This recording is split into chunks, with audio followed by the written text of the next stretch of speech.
Muy buenos días a todos ustedes. Mis primeras palabras han de ser necesariamente para manifestarles dos estados de ánimo que son, si me permiten, conceptual y hasta epistemológicamente distintos. Los profesores universitarios, y si además son rectores, son muy pedantes, que son satisfacción y agradecimiento, si prefieren agradecimiento y satisfacción. Satisfacción por tener ocasión de participar un año más en este magnífico foro de reflexión que organiza el Campus FAES todos los años como una de las actividades estivales más representativas en lo que es el discurso y la reflexión sobre aquellas materias de incidencia política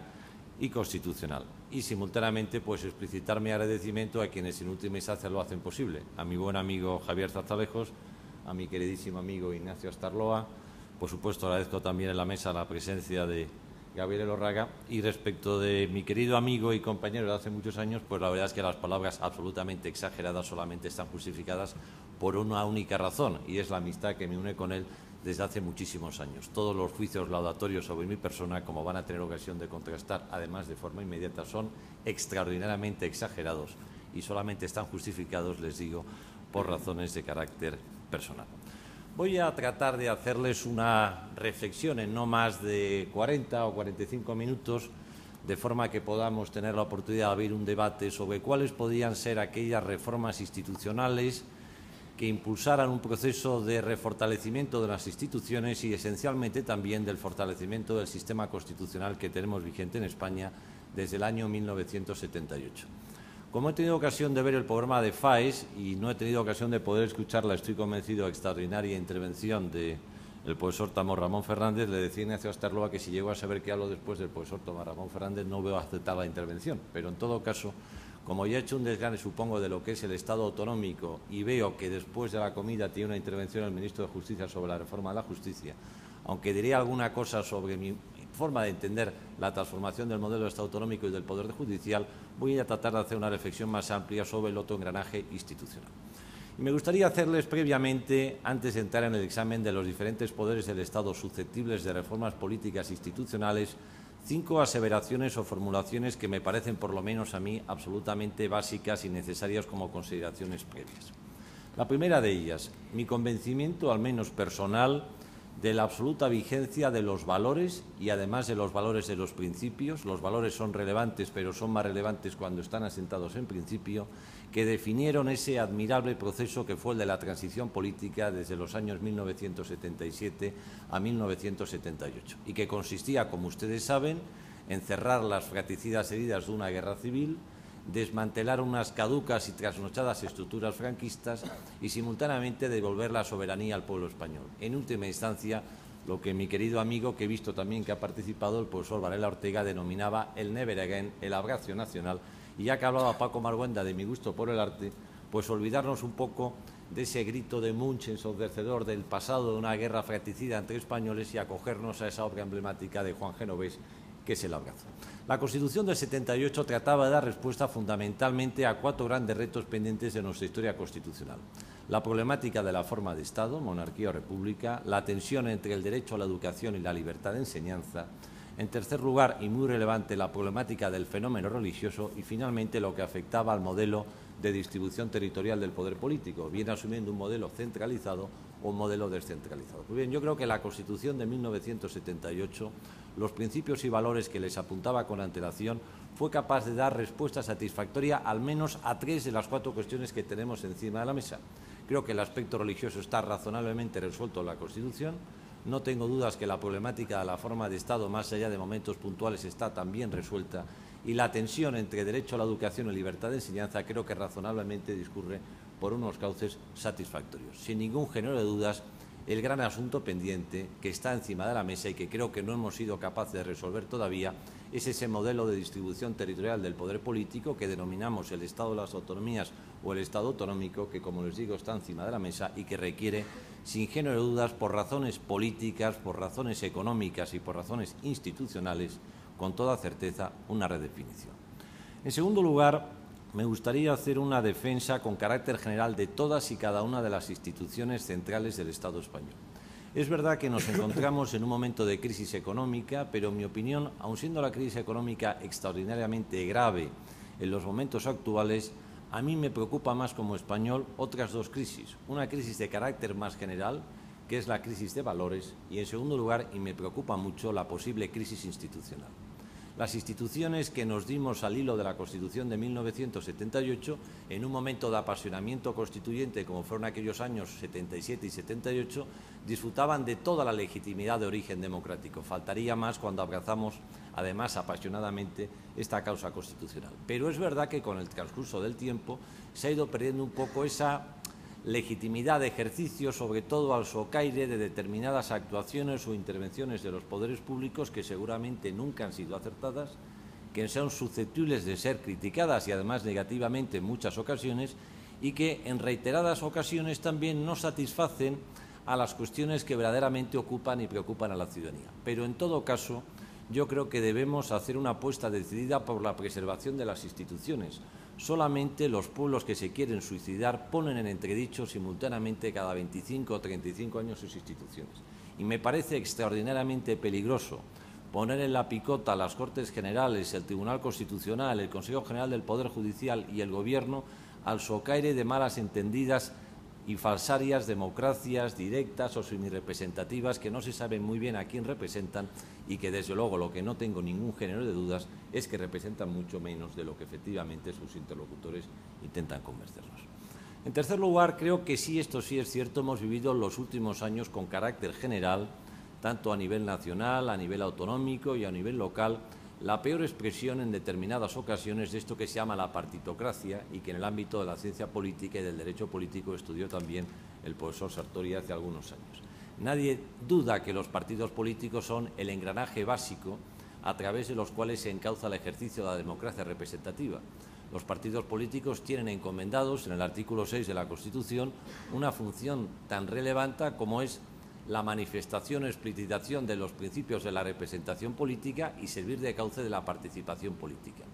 Pero creo que estaríamos todos de acuerdo que en el contexto europeo y en el contexto español, sobre todo en determinados momentos, esta partitocracia ha ido más allá de lo que son las competencias y las funciones atribuidas a los partidos políticos, que a veces, de manera grosera, asaltan literalmente las instituciones y se reparten sus despojos de acuerdo con criterios de cuotas que no son, desde luego, el mejor ejemplo, por lo menos, para alguien que analiza el funcionamiento de un sistema político y de un régimen constitucional, más allá de lo que es la persona que está inmersa en la refriega política y que, lógicamente, respeto que tiene una consideración distinta, pero esta consideración distinta a la realidad política no tiene por qué coincidir necesariamente con quien lo ve desde fuera como un profesor universitario. Luego, el fortalecimiento de los partidos políticos, por supuesto que sí, el ejercicio de la democracia representativa no tiene alternativa, es inequívoca, pero creo que es la expresión correcta y no en esta hipertrofiada partitocracia de los partidos políticos que, como les digo, han ido más de lo que seguramente eran los cauces de representación política establecidos. En cuarto lugar, y me preocupa mucho, la afirmación de algo que debería ser elemental, pero que lamentablemente en algunos años anteriores no lo hemos visto, y es la preservación de dos principios básicos en todo Estado moderno y en todo régimen constitucional que se precie. Me refiero, por supuesto, al respeto a la Constitución, lo que se denomina el principio de la constitucionalidad, y simultáneamente el respeto a la ley, el principio de la legalidad. Y no porque lo diga la Constitución. España se constituye en un Estado social y democrático de derecho, dice el artículo 1 de la Constitución, o los ciudadanos y los poderes públicos están sometidos a la Constitución y al resto del ordenamiento jurídico, que dice el artículo 9 de la Constitución, sino porque si no se respeta la Constitución, si no se respeta la ley, si no se cumplen las resoluciones jurisdiccionales, es absolutamente imposible poder construir un Estado moderno, un Estado de Derecho que efectivamente satisfaga las pretensiones de seguridad, de libertad y de justicia de sus ciudadanos. Decía Bentham, y no le faltaba razón, hace algunos siglos, que la satisfacción de la ley y el cumplimiento de la Constitución es en última instancia lo que diferencia a las personas de las bestias. Y para un profesor de Derecho Constitucional, la preservación del principio de la constitucionalidad, de la legalidad y el cumplimiento de las resoluciones judiciales es absolutamente ineludible. Y por último, me gustaría también resaltar como quinta consideración, aunque lo he apuntado antes al socaire del respeto institucional, la democracia representativa no tiene alternativa. Una democracia representativa que se ejerce en España a través de un contexto democrático regulado por una ley orgánica de régimen electoral general, a la que me referiré más adelante, y que yo creo que durante estos años ha funcionado bien, o si me permiten por matizar la afirmación, ha funcionado razonablemente bien, por más que de forma casi inmediata, casi desde la aprobación de la Ley Orgánica del Régimen Electoral General en el año 1980, se estaba poniendo encima de la mesa la necesidad de puntuales o de necesarias reformas. Luego, preservación de los valores y principios que definieron la transición política y su síntesis jurídica, que eso es en última instancia la Constitución de 1978, la necesidad de preservar las instituciones democráticas del Estado, la buena y recta comprensión del papel de los partidos políticos, la inexorable exigencia de cumplir la Constitución, la ley y preservar las resoluciones jurisdiccionales y la no alternativa a la de la democracia representativa. Partiendo, en mi opinión, de estos 5 principios o valores que podríamos considerar de carácter intangible, una reflexión sobre la reforma institucional posible, tanto vía reforma de la Constitución española de 1978 o de su legislación de desarrollo, y simultáneamente aquellos principios que servirían para fortalecer lo que es el ejercicio práctico de nuestro sistema democrático, podría plantearse, si me permiten, al menos desde una perspectiva teórica, desde 3 posiciones distintas. Una, propia de laboratorios de derecho constitucional o de ciencia política, en el que se hace una reflexión general que, con pretensiones de universalidad y de atemporalidad, pueda servir prácticamente para cualquier Estado en cualquier contexto. Segunda posibilidad, hacer una reflexión vinculada a lo que son los tiempos de la España constitucional actual, pero al margen de la situación de crisis política existente y también, relevantemente, de crisis económica. O tercera opción, examinar cuáles son las posibles modificaciones constitucionales, estatutarias o legislativas, pero, en mi opinión, bajo el prisma obligado del contexto económico que predetermina y va a predeterminar mucho la posible modificación estructural de los poderes del Estado y territorial. Pues bien, yo no tengo ninguna duda que estas 3 posiciones deben verse inexorablemente, sobre todo desde la tercera. Reformas sí, reformas constitucionales posibles, reformas legislativas asumibles y todas ellas predeterminadas por el contexto de crisis económica en el que nos encontramos. Desde estos contextos, ¿cuáles podrían ser? Voy a poner simplemente encima de la mesa algunas de las cuestiones, porque este es un asunto que, como ustedes se pueden imaginar, desborda cualquier tipo de intervención de 40 o de 45 minutos y puede ser susceptible de interpretaciones y de formas de abordar distintas. ¿Cuáles podrían ser las reformas institucionales posibles y cuáles podrían ser las reformas que afectasen a un fortalecimiento de nuestro sistema democrático? La primera reflexión vendría referida a lo que podemos llamar el poder moderador, esto es, el jefe del Estado. Como ustedes saben, España acogió una forma de gobierno de monarquía parlamentaria. El rey es el jefe del Estado, símbolo de su unidad y permanencia, arbitra y modera el funcionamiento regular de las instituciones, dice el artículo 56.1 de la Constitución. Una monarquía parlamentaria que, por propia comprensión conceptual, priva al rey de potestas, le atribuye una autoritas y, por encima de la refriega política, ejerce estas funciones de arbitraje y de moderación. Yo soy un absolutamente convencido de las bondades de la forma de gobierno monárquica, desde luego con carácter general, pero en el caso particular de la historia de España no tengo ningún género de dudas al respecto. Se ha dicho, y es verdad, que basta analizar la historia de España. España es un reino o un barullo, decía don Antonio Fontán. Y si ustedes leen la última de las obras de Stanley Payne, no deja lugar a dudas sobre las bondades de la monarquía respecto a la república. Decía Stanley Payne, la primera monarquía llevaba a la disgregación de España y la segunda abrió las puertas de una quenita y fratricida guerra civil. A mí me parece extraordinariamente peligroso poner en entredicho una institución que jugó un papel principal y predominante en el proceso de transición política, que auspició e impulsó el proceso constituyente de 1977 y 1978, por más que no intervino directamente en lo que fue la elaboración de la Constitución española de 1978, que restableció el orden constitucional al hilo del frustrado golpe de Estado de 1981 y que, al margen de tener esa legitimidad clásica de las formas de gobierno, se ha ganado, creo, el reconocimiento, el prestigio de la ciudadanía española durante todos estos años. No es una casualidad que, de forma recurrente, cuando salen los análisis del Centro de Investigaciones Sociológicas, la monarquía sea tradicionalmente la institución mejor valorada de la historia de España. Pues bien, respecto de la monarquía, hay seguramente una reforma pendiente, y como reforma pendiente obligatoriamente tiene que ser una reforma constitucional explícita. Como ustedes saben, aunque se dicen bastantes dislates, sobre todo en el ámbito periodístico, España no tiene ley sálica. La ley sálica, como ustedes saben, es una expresión que viene del pueblo de los salios, que entra en territorio francés y que establecía un principio de derecho privado que consistía en lo siguiente: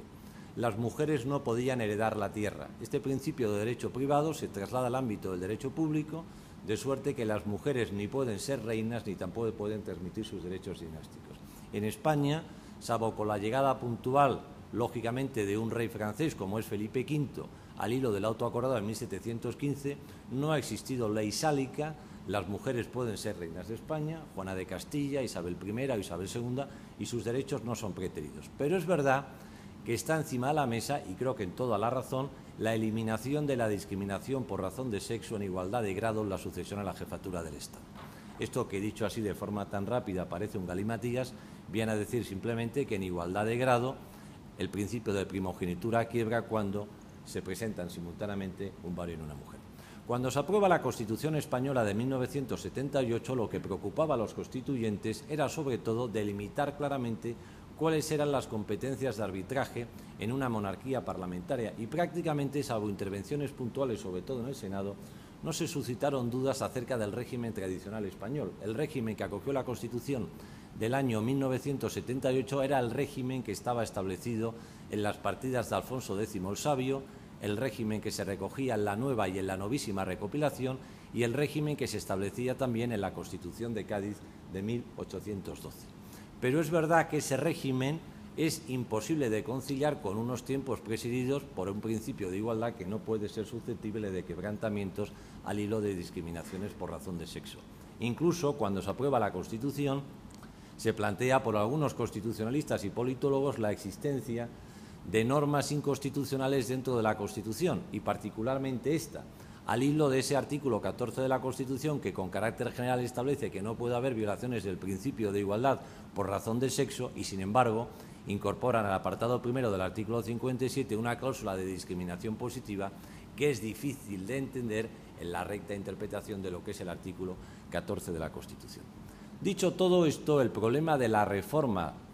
del artículo 57.1 de la Constitución plantea un problema que no afectaría en principio a otras reformas que se acometiesen de nuestro texto constitucional, ni de lo que afecta al modelo territorial del Estado, ni tampoco a algunas reformas puntuales de la parte institucional de nuestro texto constitucional. ¿Por qué? Porque, como ustedes saben, el título segundo de la Constitución, que es el que regula la corona, está garantizado por una especie de procedimiento de reforma constitucional extraordinariamente agravado, que además de requerir acuerdos iniciales de la propuesta de reforma en el Congreso de los Diputados y en el Senado, impele de facto a la celebración de las elecciones, la toma y la asunción del proceso de reforma por las nuevas cámaras, pero después obliga a someter a referéndum nacional el contenido de la reforma. De suerte que la modificación del artículo 57.1 nos obligaría a iniciar un proceso de reforma constitucional explícito que llevaría ineludiblemente al sometimiento a referéndum de esa propuesta de reforma. Con lo cual, si esa reforma, al menos en mi opinión, no tengo ninguna duda, no la incluyésemos simultáneamente con otras reformas puntuales que se hiciesen del texto constitucional, que nada impide que se sometan a referéndum o aunque no sea preceptivo, nos podíamos encontrar con que en lugar de plantear una reforma de forma de acceder a la jurisdicción de la jefatura del Estado, pusiésemos encima de la mesa lo que es un auténtico disparate, y es volver a plantearnos 35 años después si preferimos mantener una forma de gobierno monárquica o preferimos echarnos en unas manos desconocidas de una forma de gobierno republicana. Por eso, sí a la reforma de la Constitución, pero sí a la reforma de la Constitución del artículo 57.1 siempre que se produzcan tres circunstancias, en mi opinión. La primera, tiene que ir en conjunto con las demás reformas estructurales del Estado.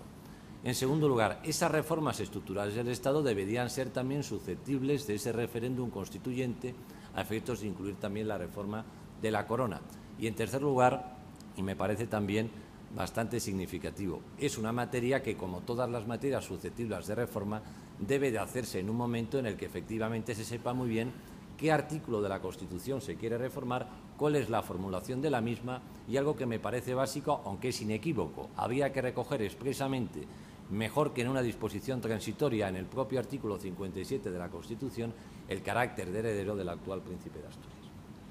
Esta es la gran reforma pendiente de lo que afecta, en mi opinión, a la jefatura del Estado. Es verdad que encima de la mesa hay otras reformas de menor entidad que no quiero dejar aunque sea rápidamente, de apuntárselas. La primera de ellas, recogida en el artículo 57, apartado 5 de la Constitución, en el que se dice que todo lo que afecte a las renuncias, abdicaciones y dudas de hecho o de derecho deberán resolverse de acuerdo con una ley orgánica. Este precepto constitucional, que ha tratado en alguna ocasión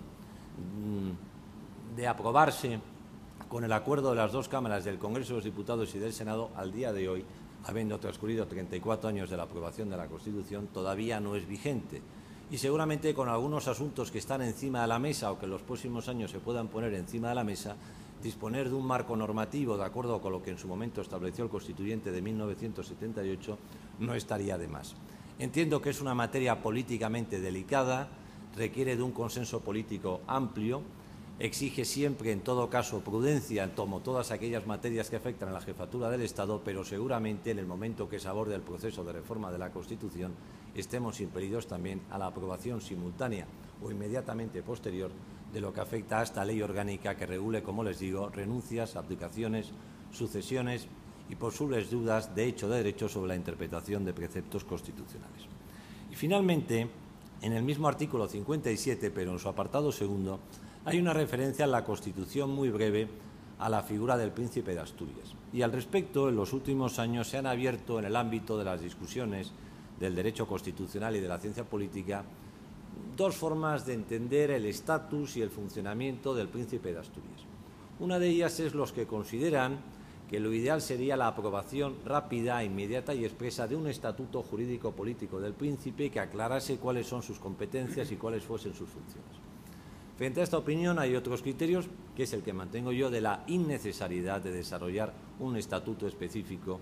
por parte del Príncipe de Asturias. Yo pienso que, como sucede muchas veces en el ámbito anglosajón, la existencia de pocas leyes es siempre mejor que una hipertrofia legislativa, y en este ámbito, vinculado a instituciones tan tradicionales como es la monarquía, el papel que desarrollan las prácticas políticas, las costumbres constitucionales y las convenciones constitucionales no obligan a tener que encorsetar obligatoriamente, de acuerdo con este criterio cartesiano, racionalista y muy explícito del derecho francés y en última instancia del derecho español, que nos obliga a tener que pormenorizar cuáles son todas y cada una de las funciones del Estado. Estas son, con carácter más o menos general, las tres reformas,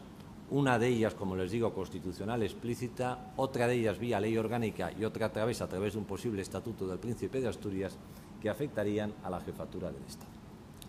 El segundo de los órganos sobre el que me gustaría decir algo es el Tribunal Constitucional. Yo comprendo que no corren los mejores tiempos para el Tribunal Constitucional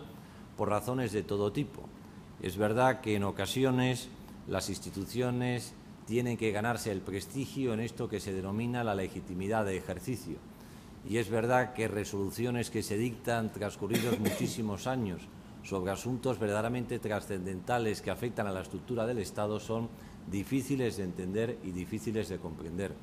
La no renovación de los órganos constitucionales y específicamente del Tribunal Constitucional. Por cierto, en esto los magistrados del Tribunal Constitucional no son responsables en absoluto, tampoco brindan la mejor imagen del máximo intérprete de la Constitución. Y finalmente, cuando tenemos ocasión de escuchar o de leer detalladamente algunas de las sentencias sobre temas de especial trascendencia política,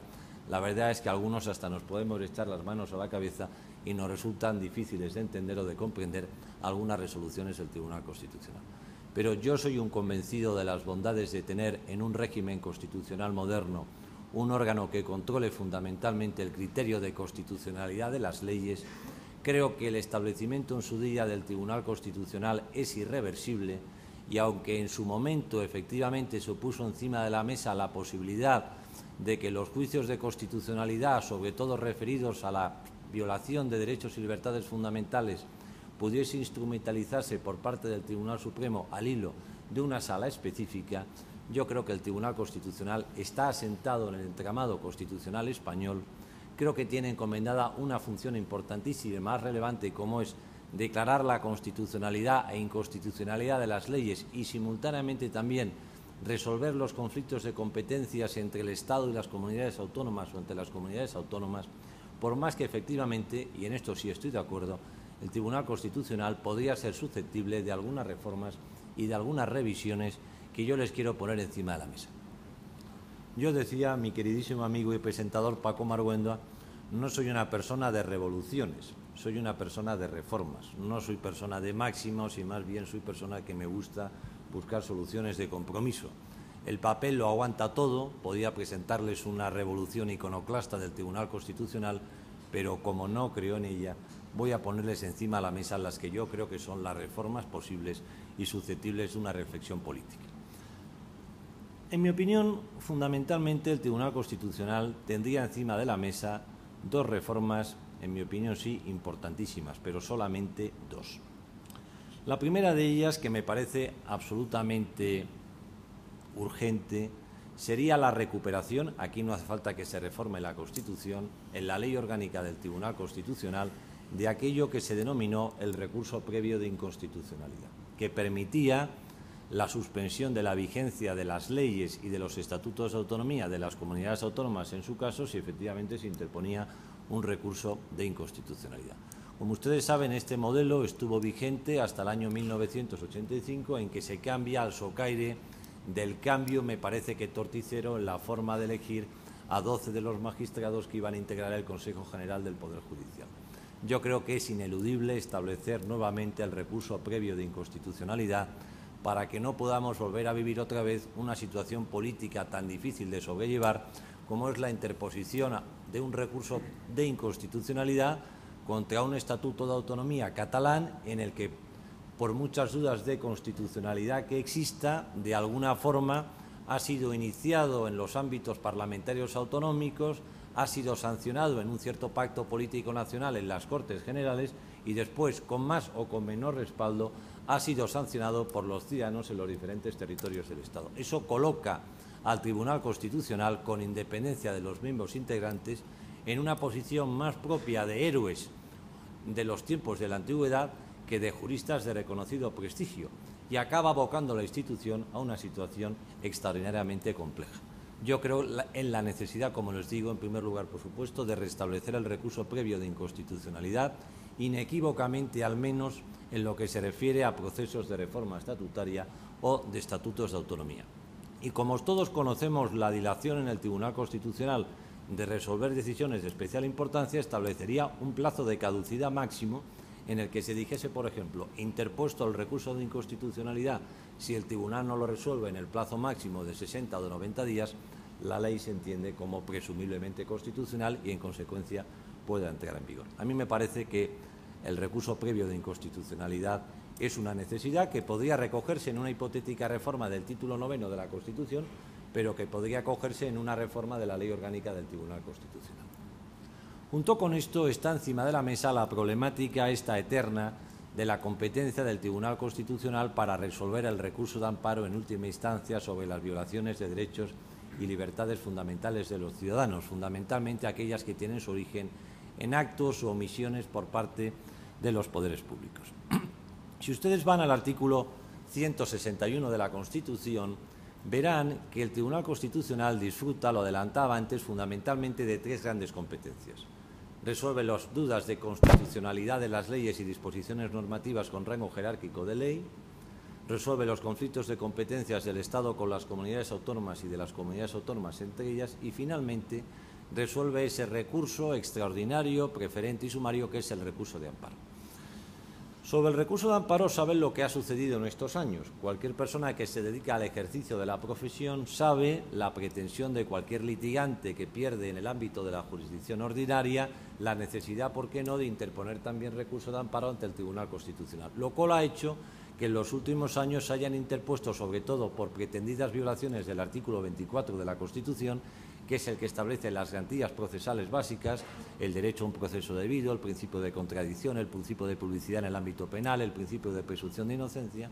ha convertido al Tribunal Constitucional en un órgano cautivo que dedica gran parte de su tiempo, en mi opinión, a lo que no es el objetivo prioritario de la existencia del Tribunal Constitucional, que es preservar la constitucionalidad del sistema normativo, sino a tener que resolver recursos de amparo en la práctica totalidad de los casos, no menos del 87 o 92%, los que además se desestiman.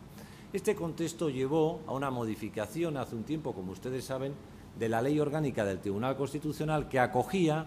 un modelo parecido a lo que el sistema americano tiene con el caso de certiorari, Ustedes saben que, a diferencia de España, el Tribunal Supremo americano ejerce la función máxima de la jurisdicción ordinaria, pero también es el máximo intérprete de la Constitución en ese país. Pero el Tribunal Constitucional americano no resuelve todos los recursos por pretendidas violaciones de derechos que no se han satisfecho en el ámbito de la jurisdicción ordinaria americana, sino que solamente selecciona aquellos derechos que entiende que disfrutan de especial trascendencia constitucional o bien que resuelve cuestiones sobre los que la ciudadanía tiene especial interés. Bien, este sistema es de alguna forma el que se pone encima de la mesa en la modificación de la Ley Orgánica del Tribunal Constitucional y que ha aligerado bastante también incluso la forma de desestimar la interposición de los recursos por las diferentes dos salas del Tribunal Constitucional y descargarle de esta ingente tarea de resolución de infinitos recursos de amparo.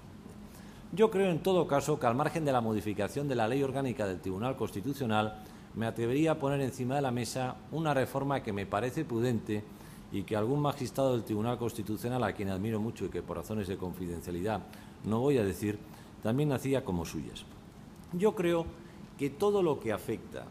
al recurso de amparo en el sentido más amplio del término, por violación de los derechos y garantías procesales del artículo 24 de la Constitución, debería dejarse al margen del Tribunal Constitucional y debería de remitirse a una sala especial del Tribunal Supremo. Yo creo que la protección de los derechos y libertades fundamentales de los ciudadanos debe encauzarse prioritariamente y de manera prevalente en los órganos de la jurisdicción ordinaria. Normalmente existen al menos dos vías para satisfacer las justas pretensiones de los ciudadanos y deben ser los órganos de la jurisdicción ordinaria los que resuelvan las violaciones de los derechos fundamentales sin tener que acogotar el ejercicio de la actividad diaria del Tribunal Constitucional. Con una sola salvedad, en mi opinión. Yo sí preservaría para la competencia del Tribunal Constitucional aquellos recursos de amparo que afectasen a pretendidas violaciones de derechos fundamentales que viniesen derivadas de leyes presumiblemente inconstitucionales. Yo creo que estas leyes inconstitucionales, los actos de aplicación de estas leyes constitucionales, podrían ser solamente aquellos recursos de amparo que resolviese el Tribunal Constitucional. No siendo así, los órganos de la jurisdicción ordinaria y, en última instancia, una sala específica del Tribunal Supremo podía, desde luego, resolver perfectamente los recursos de amparo y dejar al Tribunal Constitucional para que enjuicie lo que es su competencia prioritaria, no el único intérprete de la Constitución, pero sí el máximo intérprete de la Constitución y el máximo órgano valedor que resuelve los conflictos de competencias que bastantes hay o hemos tenido entre el Estado y las comunidades autónomas o entre las comunidades autónomas y el Estado. Estas yo creo que son, en mi opinión, las dos reformas posibles, en mi opinión, las dos reformas razonables, y yo creo que dos reformas que con carácter general serían respaldadas, me parece que mayoritariamente, por eso que se podía llamar la academia, o que en el ámbito de la doctrina del derecho administrativo se llama, como sabe mi buen amigo el profesor Tomás Ramón Fernández, la doctrina más autorizada. Pero aparte de todo esto, es verdad que encima de la mesa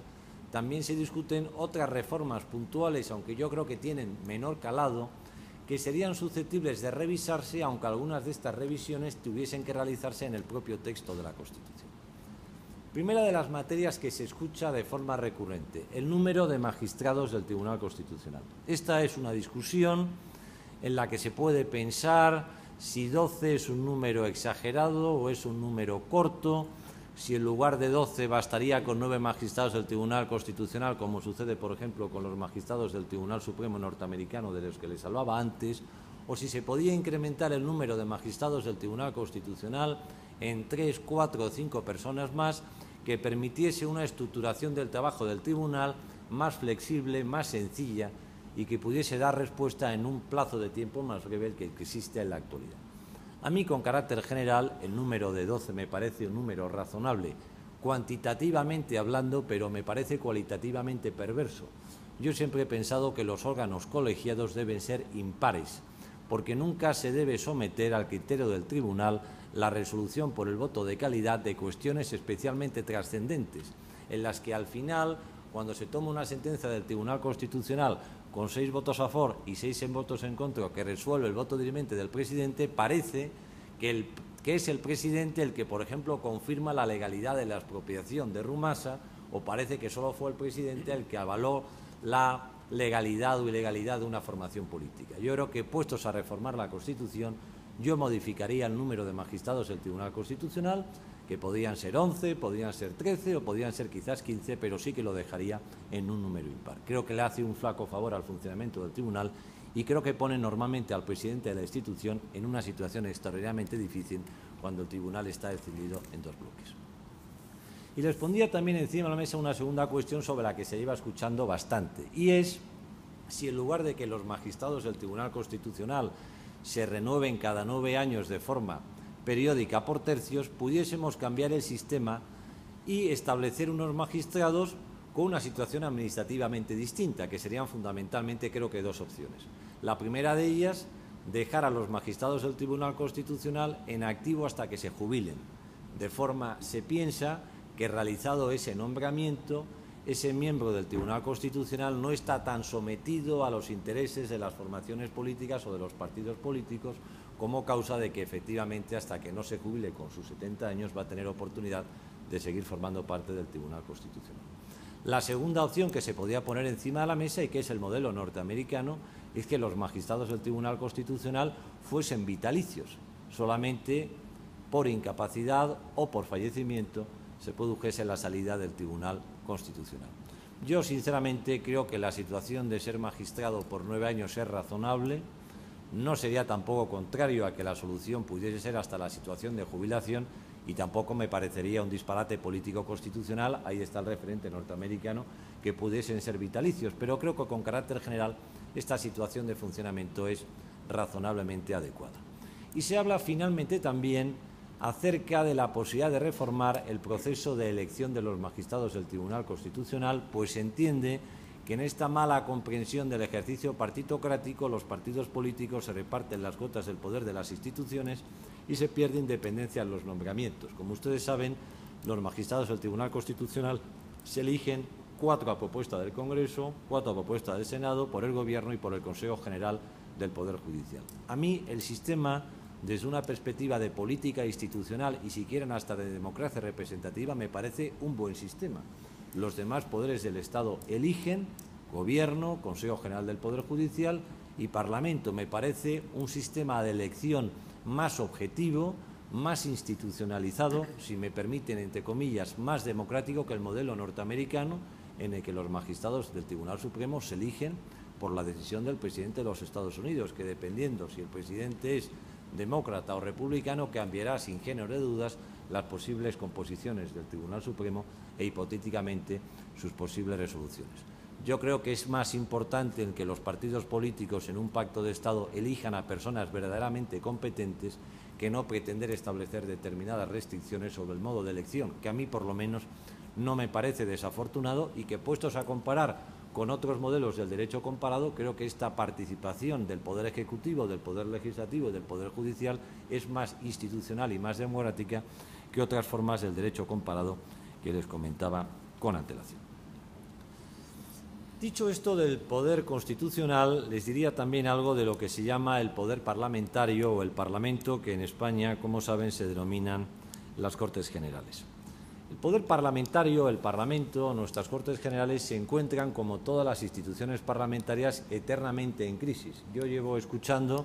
supongo que como mi buen amigo Ignacio Asterloa, la crisis del Parlamento y la crisis de la institución parlamentaria desde los escritos de mediados del siglo XIX y a lo largo de todo este siglo XX. Había un libro clásico de un autor francés, Jean de Nagor, que hace unos años escribió un libro que se estudiaba por parte de los que estábamos interesados en el derecho político, en el derecho constitucional, que traducido venía a decir un parlamento para qué o un parlamento para qué sirve. La crisis de la institución parlamentaria parece que es intrínseca a la propia institución, como también lo es la crisis respecto de cualquier institución universitaria que se precie, que de alguna forma lleva a esta idea de reflexión y de cambio. Pues bien, yo creo que respecto de las Cortes Generales y del Parlamento español se podrían hacer algunas afirmaciones de principio que, siendo prudentes y no llevándolas al grado extremo, podrían ser quizás las siguientes.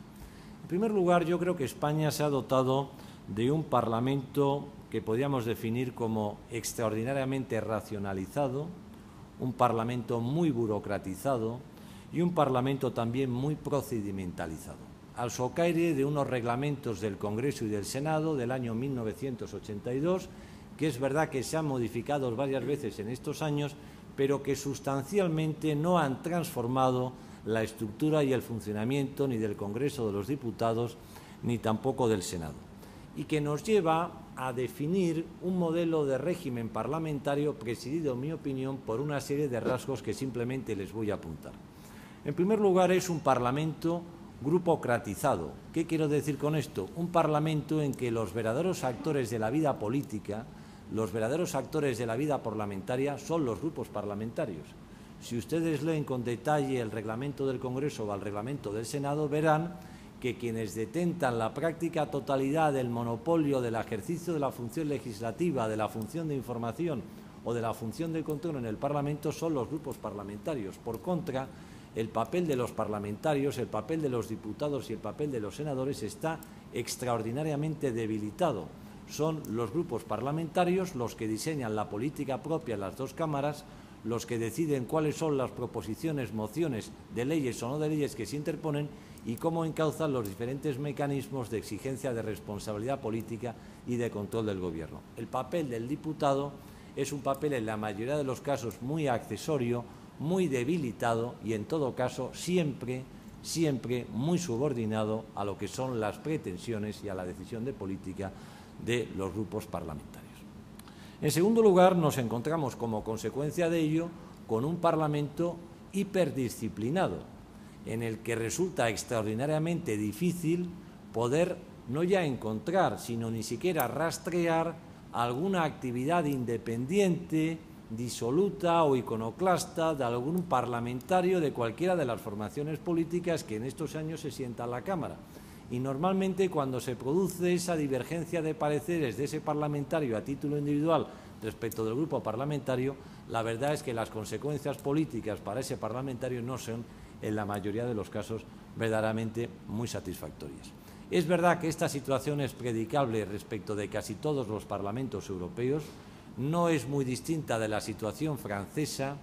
no es tan así en el caso del Parlamento alemán, y seguramente donde sí atisbamos esa cierta envidia de un Parlamento más fresco, más dinámico y más abierto, donde las diferencias incluso entre las personas que apoyan al Gobierno es en el Parlamento británico. Pero de facto España, que acoge este tipo de modelo, como les digo, grupocrático, tiene un Parlamento exageradamente hiperdisciplinado, lo cual provoca inexorablemente para la opinión pública una condición indeseable. Todo el mundo sabe lo que va a pasar cuando se va a instar una votación en el Congreso de los Diputados, lo cual no digo que no tenga su lógica parlamentaria, no digo que no tenga su lógica política, cuando para ser elegido hay que estar en las listas de un partido político y cuando máximo el sistema de la democracia representativa funciona a través de los partidos políticos.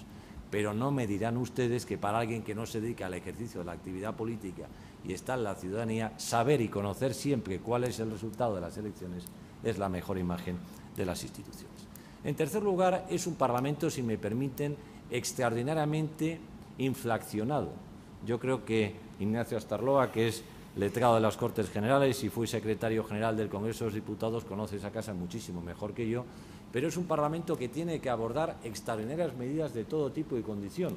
con una lista del orden del día verdaderamente imposible de satisfacer, en la que de forma compulsiva y continua se presentan proyectos de ley, proposiciones de ley, mociones, resoluciones, interpelaciones, preguntas, solicitudes de comisiones de investigación, etcétera, etcétera, y que hacen extraordinariamente difícil tener un Parlamento rápido, ágil y, sobre todo, que dé respuesta a aquellos asuntos que son verdaderamente y políticamente importantes. No tiene sentido en la práctica que para resolver una proposición no de ley que no afecta a un asunto esencial, el Parlamento, el Congreso o el Senado necesiten 20 o 25 minutos para poder resolverla. Hace prácticamente imposible tener un Parlamento que pueda dar respuesta, vuelvo otra vez a esta cuestión, que me parece muy relevante, a aquellos asuntos que interesan a la ciudadanía más allá del interés que despierten en la clase política. Y como consecuencia de todo ello, tenemos un Parlamento en el que la sensación de la ciudadanía es que es un Parlamento alejado a las cuestiones que parece que preocupan a los ciudadanos. El Parlamento debía ser, si me parece, en un ejemplo simbólico, una caja de cristal en el que efectivamente aquellos asuntos que preocupan, la crisis económica, el desprestigio de algunas instituciones, medidas de política económica, puedan tener traslado inmediato y pronto al Parlamento. Una situación que, como ustedes saben, no se produce siempre y que no es, creo, el mejor de los ejemplos a seguir. Estos rasgos, que en mi opinión son los que definen grosso modo las Cortes Generales que tenemos, Congresos, Diputados y Senados, provoca, en mi opinión, la necesidad de apuntar determinadas reformas que me parecen relevantes, algunas recogidas o deberían recogerse en una modificación explícita de la Constitución y en otras en reformas de los reglamentos del Congreso y del Senado. Les voy a hacer algunas consideraciones. Primero, respecto de la función legislativa. Yo tengo que decirles que, al menos como catedrático de Derecho Constitucional y viendo las cosas sin apasionamiento desde fuera,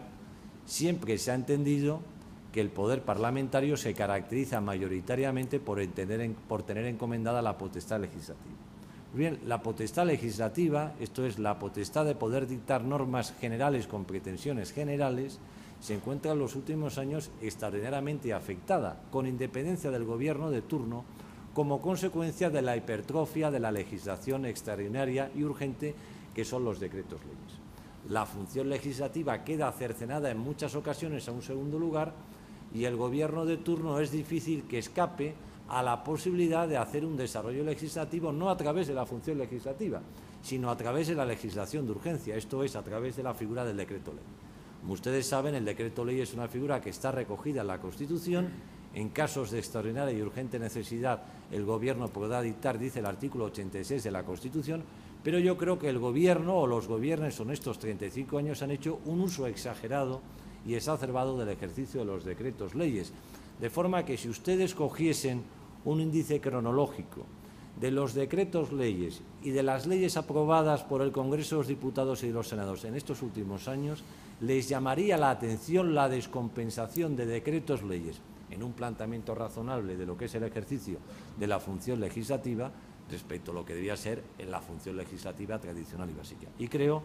que encima de la mesa, en años pasados, más cercanos o más inmediatos, hay ejemplos bien explícitos de esta hiperinflación de decretos leyes.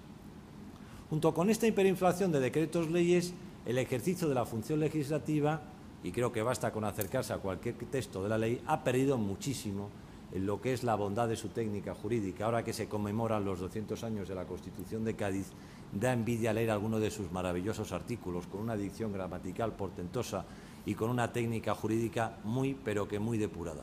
Y ha perdido en gran parte este buen perfil y esta buena elaboración de las leyes como consecuencia, en mi opinión, no sé qué pensará Ignacio Astarloa,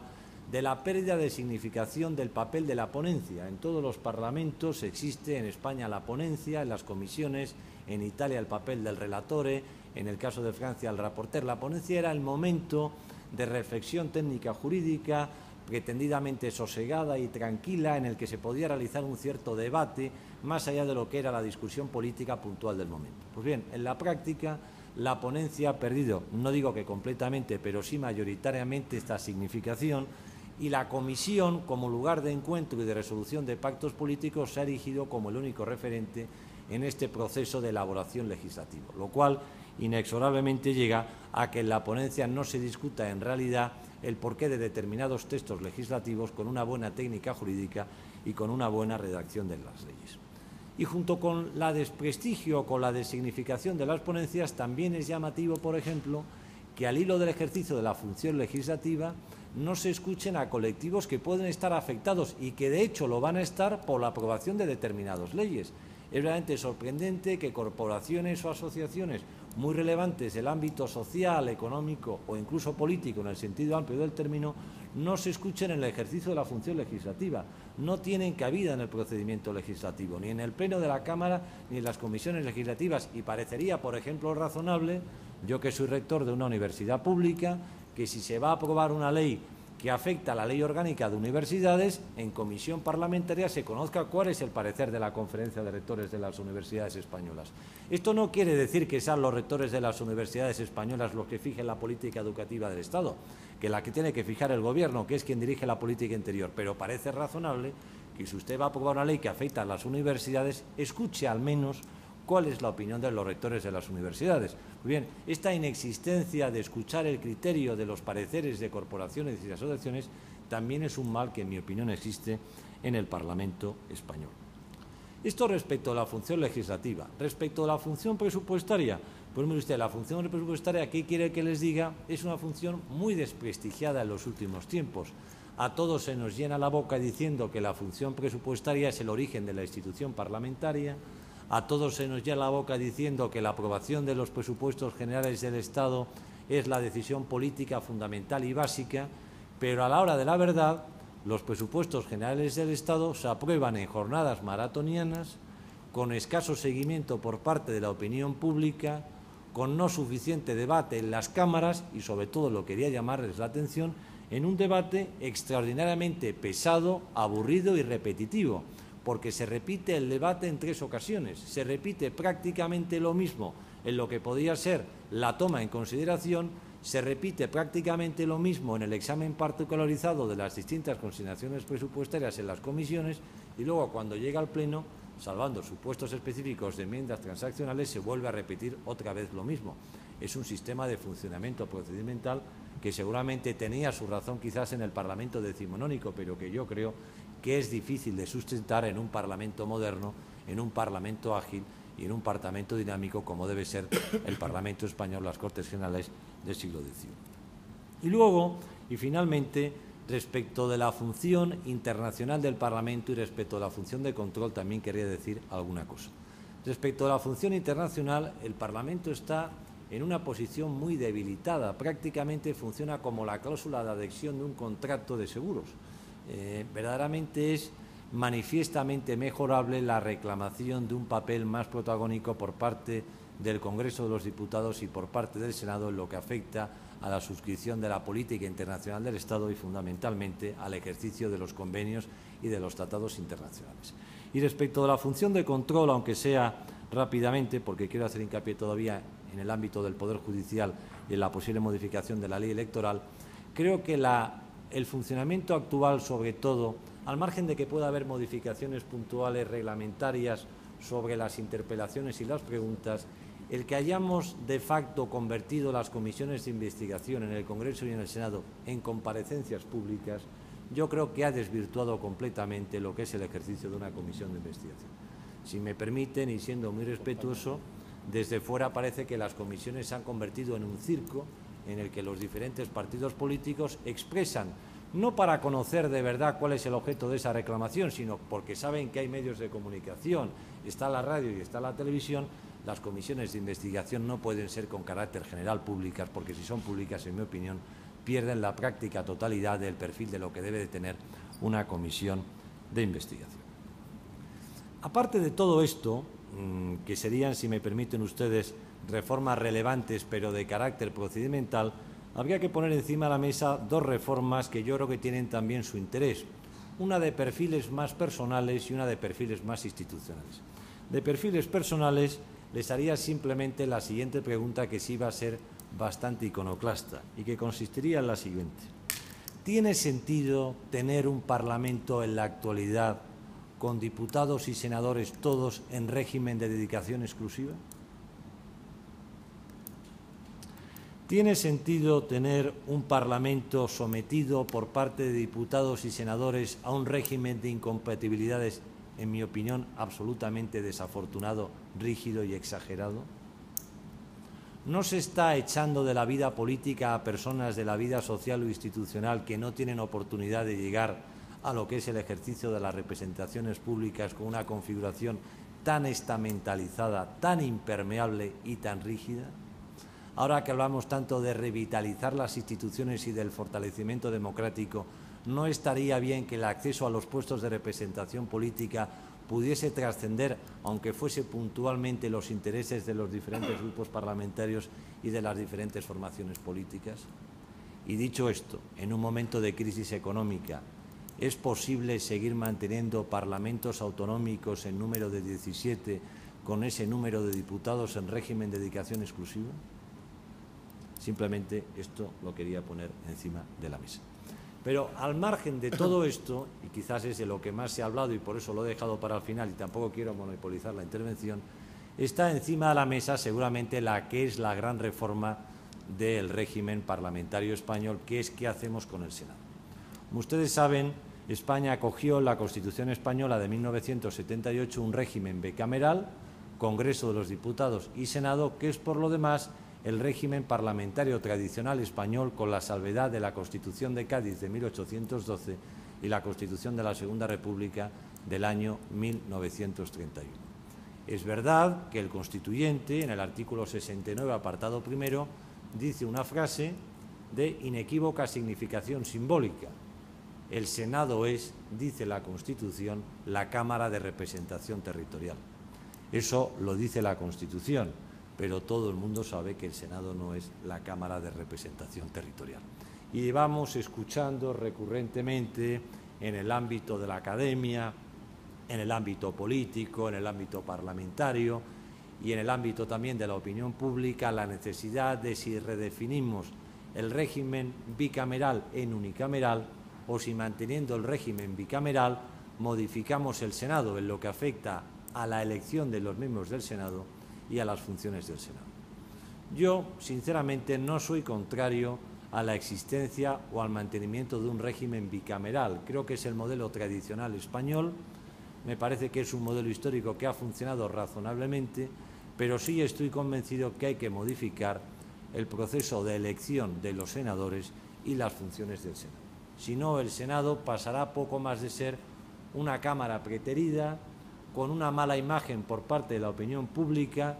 que lo más que hace es servir de cámara de relectura y de mejora de técnica jurídica y que puntualmente en ocasiones adopta respecto del Congreso de los Diputados una posición más innovadora. Por ejemplo, en el ámbito de las nuevas tecnologías, recuerdo que el Senado incluyó una comisión que efectivamente puso encima de las mesas hace unos años muchas materias que el Congreso no había estudiado. Y esto pasa, en mi opinión, por una reforma radical en el proceso de elección de los senadores, que en la actualidad prácticamente reproducen miméticamente lo que es el proceso de elección al Congreso de los Diputados. Como ustedes saben, existen en la actualidad dos formas de seleccionar los senadores, 4 por cada una de las provincias, 3 en las Islas Mayores, 1 en las Islas Menores, 2 en Ceuta y Melilla, y luego cada comunidad autónoma elige un senador más y uno más por cada millón de habitantes. Bien, yo creo que los senadores deberían ser elegidos inequívocamente por parte de los órganos de gobierno de las comunidades autónomas. Creo que si no son los órganos de gobierno de las comunidades autónomas los que elijan a los senadores, es difícil poder redefinir un Senado distinto que pueda servir para algo. Otra cosa distinta es que luego determinados gobiernos autonómicos de perfil nacionalista tengan la lealtad institucional de comprometerse y de sentarse en el Senado. Pero al margen de las responsabilidades políticas de unos y de otros, si seguimos manteniendo el mismo modelo de elección por circunscripciones provinciales, modificando en más o menos el modo de senadores elegidos por las comunidades autónomas, o pretender que sean los parlamentos de las comunidades autónomas las que elijan con cuotas proporcionales los miembros del Senado, va a hacer un Senado absolutamente ineficaz en los años venideros. Yo creo que hay que modificar de forma sustancial y radical el procedimiento del Senado. Y simultáneamente hay que modificar también las funciones del Senado. Seguramente yo creo que aquí estaríamos todos más de acuerdo. Creo que hay funciones donde, sobre todo lo que tiene incidencia en el ámbito autonómico, el Senado tendría que tener un papel más prevalente, sobre todo lo que podría ser la primera lectura de esos textos. Creo que podría tener un lugar también más permanente en lo que se refiere al ejercicio de las políticas, territoriales y, por qué no, también en el ámbito de las políticas de derecho internacional. No quería, en cuarto lugar, de decirles algo también del ejercicio del Poder Judicial, aunque voy a ser muy breve porque veo que la ponencia del Ministro de Justicia efectivamente se va a referir a la misma. Es un problema de medios, es un problema de más jueces, es un problema de disposiciones presupuestarias. Seguramente la calidad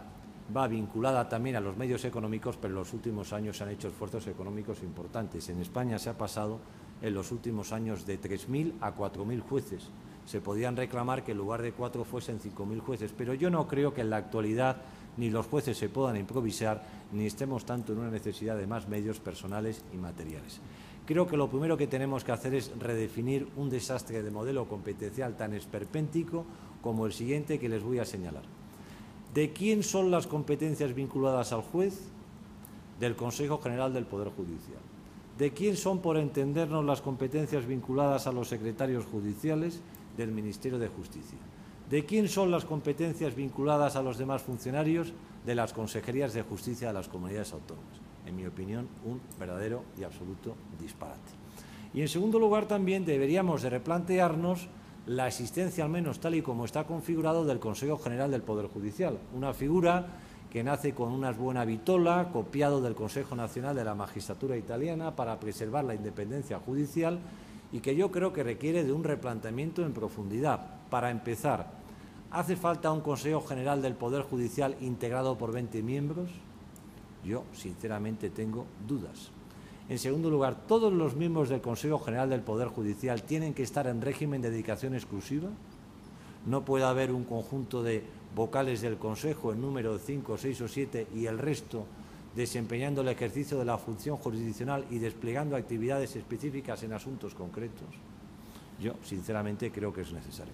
Como también creo que es necesario volver a reintroducir, en todo caso, el modelo de elección de los miembros del Consejo directamente por parte, inequívocamente, de los jueces. Y quería en 2 minutos decir algo también de la reforma electoral. Este es un tema socorrido, también tradicional desde siempre en los discursos académicos y politológicos. Pues bien, yo creo que el régimen electoral español es un régimen electoral que ha funcionado bien con carácter general. Tiene, en primer lugar, un alto grado de aceptación popular y creo que es un sistema de elección legitimado en lo que es el ejercicio de las diferentes elecciones locales, autonómicas y nacionales. La ciudadanía no pone en entredicho el funcionamiento del sistema electoral, que funciona bien y que nos da, creo, un sistema bien legitimado. En segundo lugar, es un sistema que ha permitido en estos años la alternancia política. Luego es un sistema que yo creo que ha funcionado también en el ejercicio de los operadores políticos de forma satisfactoria. Y finalmente es un sistema electoral con un alto grado de consenso en las reformas de la Ley Orgánica Electoral, que se han producido siempre con el consenso de las grandes formaciones políticas, salvo lo que afectó a la reforma de las cuotas. Pero en lo demás, las grandes decisiones están consensuadas, como lo estuvieron en el decreto electoral de marzo de 1977, por el que se organizaron las primeras elecciones de junio de aquel año y que es la base de la Ley Orgánica Electoral. ¿Reformas posibles? Pues les voy a apuntar encima de la mesa y termino algunas de ellas.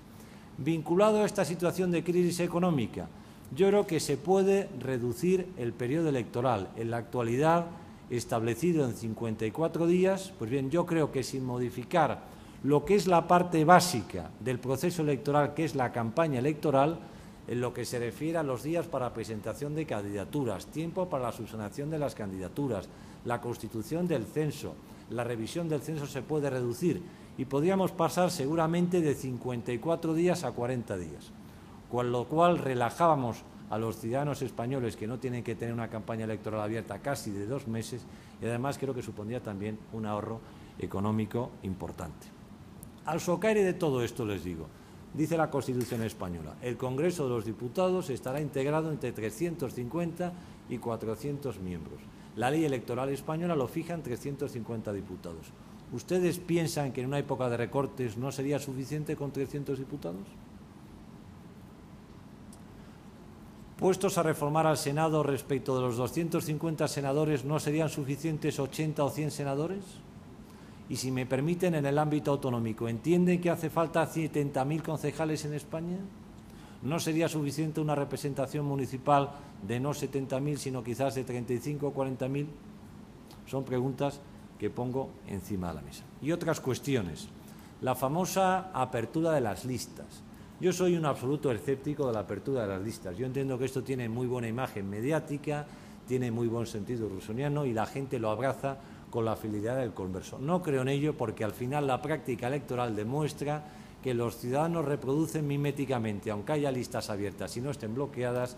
las opciones políticas que les ponen los partidos a los que manifiestan sus votaciones en listas cerradas y bloqueadas. Pero, en fin, todo es susceptible de que pueda haber, ¿por qué no?, listas abiertas o listas no bloqueadas en algún contexto. También se pone encima de la mesa el voto alternativo, o el voto que se llama fundamentalmente preferencial, que es el que existe, por ejemplo, en España. La verdad es que yo soy muy escéptico. Su funcionamiento no es malo, por ejemplo, en el caso de Italia, pero plantea grandes problemas. ¿Saben quiénes ganan casi en el 90% la representación de voto preferencial en Italia? Los miembros de la mafia y de la camorra, que son los que tienen el acceso mejor a las fuentes de financiación, y el 70% son siempre personas cercanas o próximas a grupos manifiestamente mejorables. Sí creo que habría que cambiar el registro de partidos. España tiene a día de hoy